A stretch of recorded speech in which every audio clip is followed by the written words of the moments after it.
it makes this war the most documented war in history. You know, puts everything we know about Vietnam into the shade, because you've got every single incident the military were involved in, every call out they took, recorded in incredible detail. There's a big disconnect between the way that British and American people get to hear about the death of their own loved ones in this conflict. The average Iraqi citizen is not getting that honouring. Leaked Pentagon files obtained by The Guardian contain details for the first time of more than 100,000 people killed in Iraq following the US-led invasion.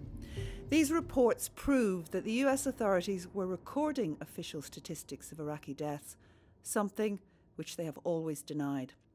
The filed reports identify all civilian and insurgent casualties, as well as coalition forces wounded and killed in action.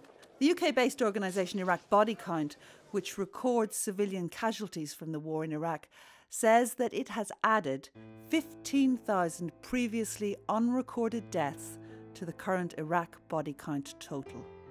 The logs record a total of 109,032 violent deaths between 2004 and 2009. The logs state that 66,081 of those deaths were civilians. In terms of numbers of deaths, it's incredibly detailed. There are 52,000 incidents in which at least one person dies, which are recorded on this database. We went through that, and pretty simple analysis shows us that 66,000 civilian deaths are recorded on here, which is the massive total compared to 15,000 Iraqi security forces and 23,000 insurgent deaths. And it even tells us how people died. So we can tell you that of all those deaths, the majority, 34,000 people, were murdered, and another 31,000 died in IED explosions.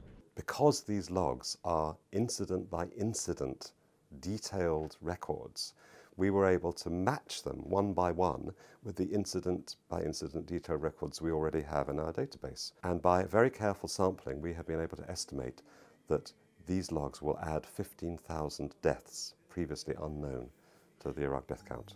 US officials have consistently downplayed the information they have on civilian casualties. But what these American military logs prove is that this detailed information did exist, but it was just never fully disclosed. The relatives, the public, need to know this information because any human death is actually a public tragedy.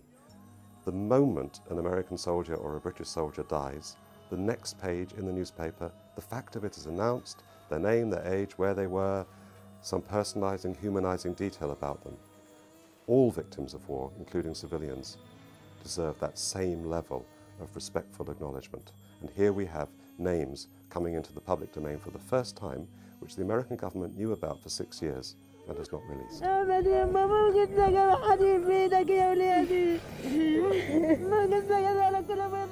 Families will never give up on this. They will wait decades, centuries, if needed, for the full and proper recognition of the deaths of their loved ones. The number of civilians who died that we didn't know about before, personal details, occupation, age, gender, precisely how they died, all of this information is there in those logs in enormous amount, and it's going to take months and months, if not years, to analyse it all. But we've made a start, and we believe it's in the public interest that everything possible is known about these tragedies.